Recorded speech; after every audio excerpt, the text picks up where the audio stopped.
بسم الله الرحمن الرحيم. هل أتاك حديث الغاشية؟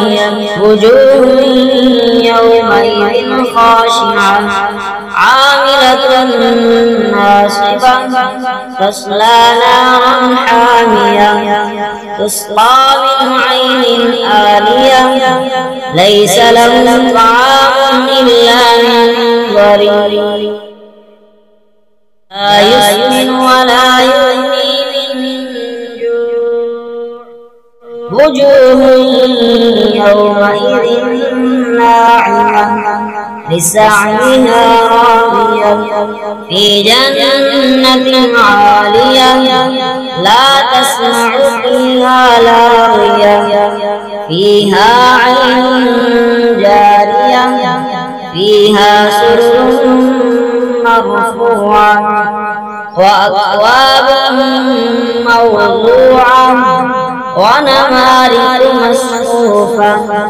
وزرابي مبثوثة أفلا ينظرون إلى الإبل كيف خلقت وإلى السماء كيف رفعت وإلى الجبال كيف نصبت وإلى الأرض كيف سطحت فذكر إنما أنت مذكر لست عليهم بمسيطر إلا من تولى وكفر فيعذبه الله العذاب الأكبر إن إلينا إيابهم ثم إن علينا حسابهم.